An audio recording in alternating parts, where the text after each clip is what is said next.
here from Dialto.com, and today in the hot seat I have one of my favorite fitness professionals on the planet, Miss Jill Coleman. How are you, Jill? I'm doing good. Thanks for having me. Thank you. Jill's a genius. Her website is Jillfit.com. What I love about Jill, you know, one of the things that I preach over and over and over again in so many different contexts is consistency.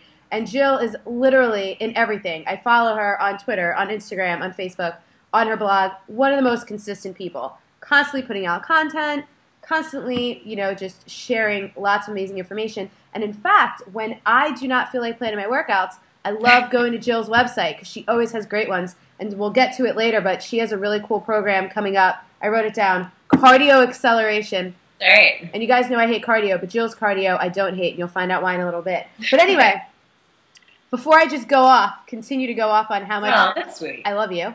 Thank you. I love you Tell us your background, because you have a really cool where you come from, how you got into the fitness world, and your story.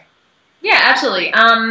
I basically fell in love with exercise when I was younger. I mean, I was literally doing like Jane Fonda aerobics tapes like when I was like 10 in my basement or whatever. And I just loved group exercise, fell in love with it.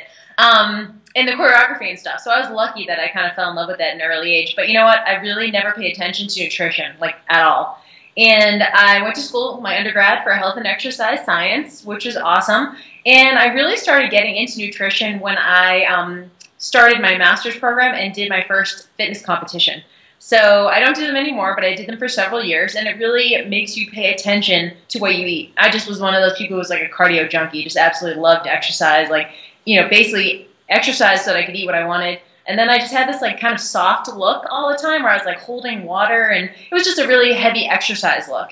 But I didn't pay any attention to my nutrition. I went and got my master's in nutrition, absolutely started taking that seriously, and now I do both nutrition and fitness. And my online, everything's online at Jillfit.com. So I do coaching, online programs. I work with Metabolic Effect as well. So that's pretty much it.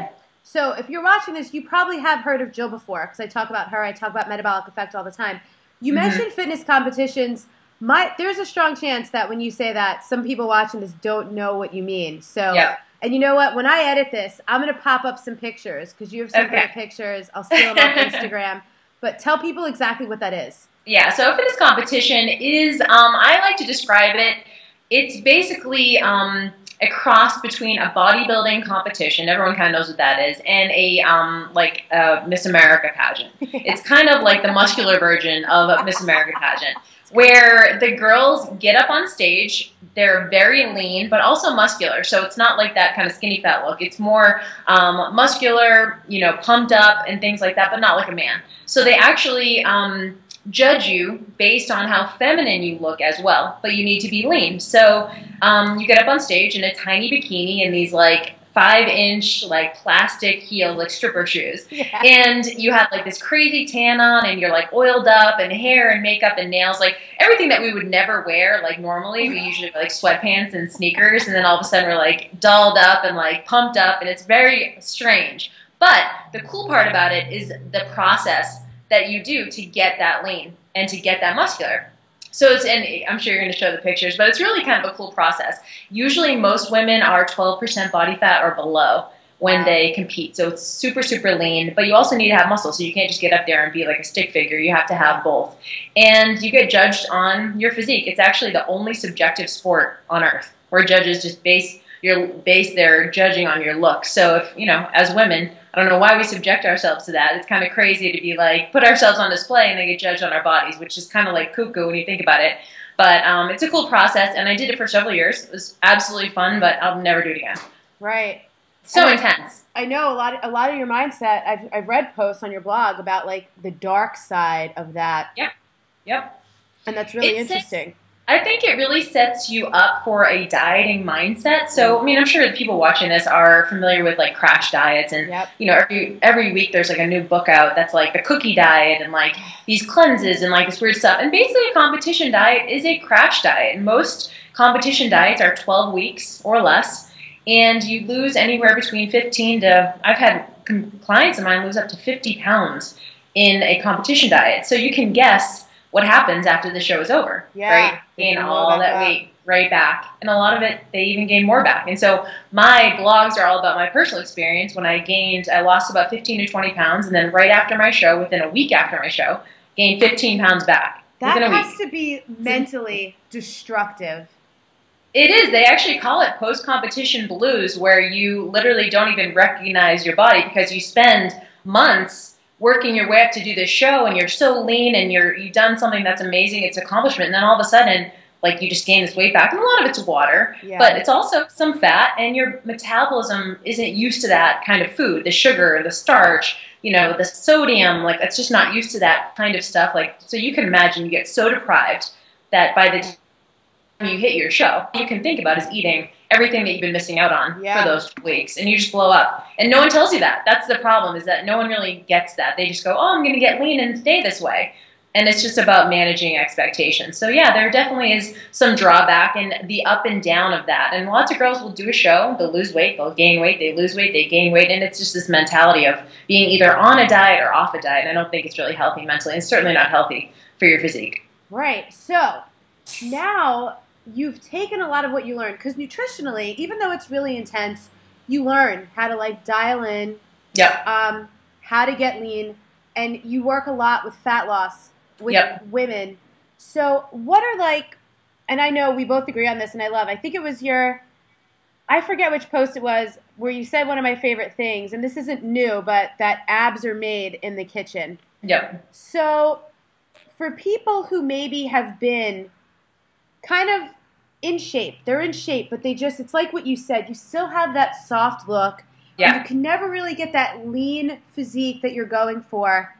We know, for the most part, it's probably not the exercise. It's probably mostly nutrition-based.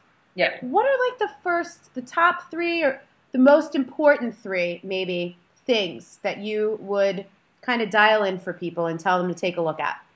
Yeah, well, first of all, I think there's a misconception that you just need to, like, exercise more, and that will give you the results and the body that you want.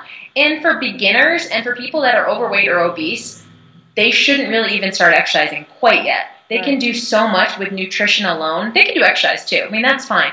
But they should be spending the majority of their mental effort in the kitchen. So if you have to choose between doing a 30-minute workout and spending 30 minutes prepping clean food, I would always suggest prepping the clean food. So what Jade likes to say at Metabolic Effect, what we like to say at ME, is that nutrition is the gross control. Meaning, if you do get your nutrition right, that makes a huge difference. It really moves the dial a lot. If you do your exercise, that's the fine control. The people who see the biggest impact from exercise alone are people who are already fairly lean. They can tell when their training changes, and you probably know this too, you work with plenty of people, Liz, that, like, you know, try and exercise it all off. And here's what happens. The more you exercise, the higher volume, the more cardio, all of that stuff, the more your cravings and your hunger increase, right? So we know this. So now all of a sudden, you're hungrier, you have more cravings, and so you need to eat more, so then you need to exercise more because you're eating more. So it's like this constant cycle. So what I would suggest to people who are just getting started is to just start with the nutrition piece. Just start there and focus on a couple of things. Number 1, increase your protein intake and increase your vegetable intake. 2 simple things. Protein, because women in general just don't get enough. And it's very hard to get too much. So I know that some people get scared about if they eat too much protein, is it unhealthy? Very rarely will someone eat too much protein, because, I mean, you just have to be like eating all day long to get too much protein. So for women, I usually recommend that they get 1 gram per pound of body weight. And so that can seem like a lot, and most people won't get that much. You have to be really conscious of it to get that much. So what would that look like? Say you're eating 4 or 5 times a day. You have 3 bigger meals and maybe 1 or 2 small snacks. A chicken breast has about 30 grams of protein. A scoop of protein powder has about 30 grams. So if you're getting 30 grams 3 or 4 times throughout the day, you're hitting about 100 grams. So that's where I want most women starting. And not to go crazy with counting. I think that we can get caught up in the numbers and calories and things like that and drive ourselves insane, right? So if anything, just eyeball it. And if you're getting at least 100 grams of protein a day, you're probably doing good. And the reason why we want protein is because it helps us maintain muscle, and it also helps us, our metabolism move a little bit quicker, and it also keeps us satiated or more full for longer. So that's my number 1 thing for women. Second thing is vegetables. And you talked about that puffy look, and one of the easiest ways to shed that water that's kind of just underneath your skin is by eating a ton of vegetables because they're natural diuretics, especially things like green leafy vegetables, broccoli, kale, asparagus, cauliflower. I mean, any of those kind of fibrous vegetables will help shed water because they have a lot of water in them. So drinking water and eating vegetables will help kind of shed that. So that's the difference between someone who has that kind of puffy look versus someone who eats a ton of vegetables and is able to shed water. So those are my two things. I know you said three, but hey, I don't care. You can, if you're like, those are the two most important things, I trust you. And you know what's interesting? I was having a conversation with someone earlier recently. I guess more studies are coming out. I can't cite them because I haven't looked it up, but how fiber intake is being shown to really offset risk of cancers and other diseases and stuff now. And that's another thing. A lot of people, not just women, don't get enough fiber. Mm-hmm. And you mentioned those fibrous. Well, I think there's an issue because especially if someone has like high cholesterol or something like that, their doctor will be like, you need to eat more fiber, which is fine, except for that a lot of foods that are higher in fiber, like absolute fiber, are things like breads and whole grain cereals and granola and things like that, and they are higher in fiber, absolute fiber. However, when you're eating them, you get a lot of sugar as well. Yeah. So that's why when I say fiber, usually I mean fibers, vegetables, and fruit. Yep. Because even though they have less absolute fiber, they have less total carb and they have more water. So they're going to keep you fuller for longer. So speaking of fruit, let me ask you a question. This is something I see conflicting information on all the time. Oh, easy. Do you eat fruit by itself? Does it combine well? Does that mess with people's digestion? Is that a very individual thing?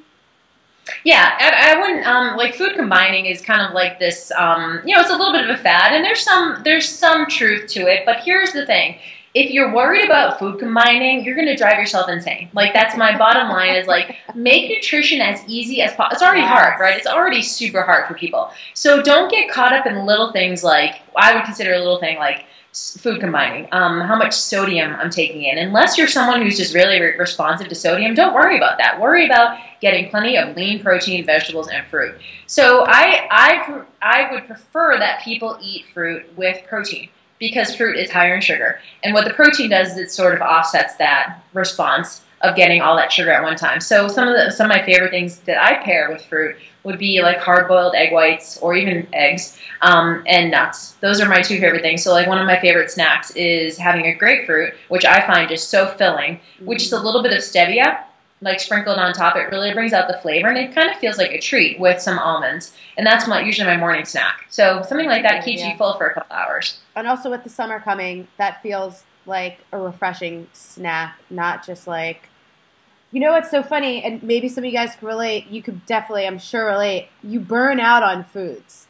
Yes. I haven't been able to touch an apple for like a year. I was the same way with egg whites for like, after I competed for like 2 years, like I can't even look at an egg white. But you know what's really cool, and I was never someone, I'm like a chocolate like addict. Like, I always have like chocolate in my purse, and Jade thinks I'm like ridiculous, but I absolutely love dark chocolate, and then there's also sugar-free chocolate. I call that a buffer food. It's basically something that I have a little bit of that kind of keeps me from having the really bad stuff. Yeah. And so I use chocolate in that way. It's really healthy, and if you have a small enough amount, it doesn't really impact your waistline that much. But one of the things with chocolate is that it does have a lot of great compounds in it. Mm-hmm. But I forget where I was going with this. Where was I going with this? We were just talking about this. So anyway, desserts, right? Oh, yeah. Back to desserts. I was never someone who thought like fruit was a dessert. People were like, oh, just have some fruit. And I was like, are you kidding me? But you know what I've been doing lately? And this is so awesome, is I've been doing a cup of frozen raspberries after dinner with Truvia. It's like that stevia erythritol natural sweetener sprinkled on top. And it is so sweet and awesome. And usually people are like, oh, it's fruit. And I'm like, it's not good. Give me chocolate. But seriously, it's been awesome for me because at night, you know what happens to us at night, right? Yeah. It's like, we eat dinner, and then all of a sudden we just keep eating like all the way until bedtime, right? So it kind of helps take the edge off and give you something sweet. So I would definitely try that. I love that idea. And also I love the cocoa drink. I just mix hot water. I don't know what kind of cocoa powder you use. I use like raw cacao powder, like Navitas Naturals or something like that, and then a little bit of cinnamon. Yeah, it's so amazing. good. Going into the summer, if you live in a hot place, that's probably not going to be what you want. So I love the idea of the frozen berries with a little bit I bet I love putting. I just sprinkle cinnamon on just about everything. Everything. I know cinnamon's definitely one of my favorite spices. So let's talk about cardio because I hate cardio, and I think when we say cardio, most people are probably imagining being on the treadmill for like 45 minutes or the elliptical. But this is why I love your cardio workouts because they're all primarily what I would classify as sprint workouts. So talk to me about and I'm excited to get this myself. What kind of workouts are going to be in cardio? Yeah, I'm excited about it. Well, first of all, the thing to know is I think a lot of women think they just need to do more and more cardio, right? We're like, oh, I need to lose weight. I need to up my minutes on cardio. And it's like, here's the thing. The longer your cardio is, what happens to it? It just gets crappier, right? Like, I mean, you just go slower, you're like, it's less intense, and then all of a sudden now the workout kind of sucks because you're going for an hour. So what the workouts I do, you know, and I love cardio. I don't think it's the best thing for fat loss. Like we talked about nutrition. Nutrition's really where you should spend your time if you want fat loss. But you know what? Cardio for some people gives them that like high and they just absolutely love it. So it's been shown to be great for mood enhancement. It's been shown to be great for sleep. It's been shown to be great for maintaining your weight. So it's not that you shouldn't do cardio, but you need to make it efficient because if it's more intense and faster, you can get in and out of the gym in 30 minutes, you're more likely to stick with it. When was the last time someone's like, go do an hour of elliptical? I'd be like, I'd rather kill myself, right? I mean, it's like the idea of doing that much cardio, people are just going to like skip it. They're going to be like, you know what, I'm not doing working out today. But if I told you could go in the gym and do 20 minutes of intense sprints on the treadmill, yeah, it's intense, but it's only 20 minutes. Like, you can do at least that, or even 10 minutes. Yeah. You're much more likely to stick with it. So we want to think about exercise in terms of sustainability. If you have to do an hour to 2 hours of exercise every single day, like, you're just not going to do it. Totally. So you want something that's fast, but also effective for fat loss as much as you can. And those workouts are going to be, like you said, sprint-type workouts, interval training workouts, where you have a period where you push as hard as you can, and then it's followed by a rest or recovery period where you just kind of slowly walk and recover as long as you need to, and then you go back up again. And the thing to remember with interval workouts, I know you guys have probably heard of interval training and HIIT and all of this stuff. The thing with that is you want to make sure that the intervals are intense and short. So a lot of times we go, oh, I do interval training, I sprint for 3 minutes and then I rest for 3 minutes, and that's like a paced, like a little bit faster than comfortable interval. That's not sprints. 20 to 30 seconds should be the duration of your sprint. You should be like bent over and breathless at the end of your sprint. 30 seconds at the most, because then you're getting that benefit. And the benefit is the more intense your workout, the more the afterburn of the workout increases. And what do I mean by afterburn? You burn calories after the workout's over. That's the only thing. And the more intense it is, the longer the afterburn lasts. So are you going to do treadmill? I know you go to the track a lot. Will you also have like bike and elliptical for the people who can't? I get that question a lot. It's like, Liz, I'd love to do sprints. You always say that's the best workout for abs, but I can't run. Right, exactly. So the book is called Cardio Acceleration, and it is actually 50 workouts. So it's, yeah, it's really cool. It's 50 workouts. I'm a cardio junkie, you know that. I'm like a cardio queen, or at least a reformed cardio queen. I love cardio. It just makes me feel great. I don't use it as a weight loss tool anymore like I used to.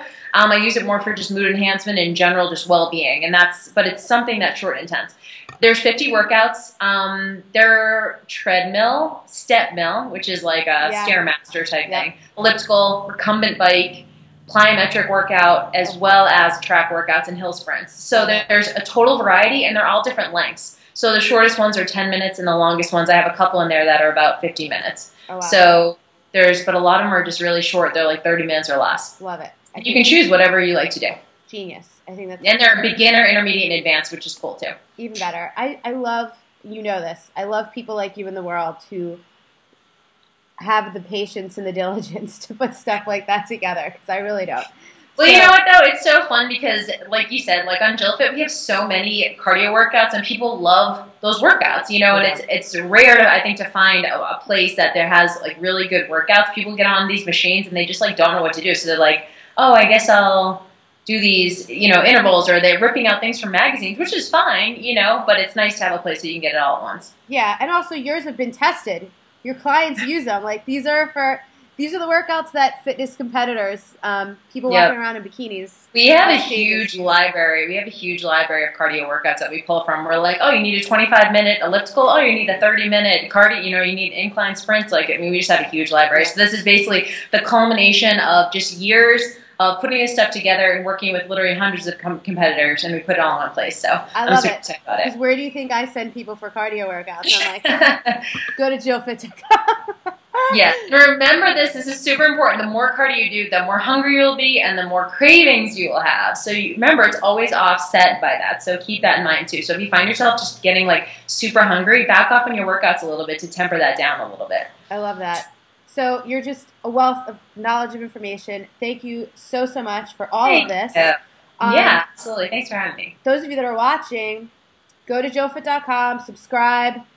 Check out, she has a Facebook page, it's Jillfit Physiques. I'll put links to everything below here so they can go find her everywhere. You know, you guys come on Twitter. I'm on there all the time. Just say hey or whatever. Loves Twitter. She's really good at it. Actually, 140 characters is like my max. Like I can't communicate past that unless you get me on video like this.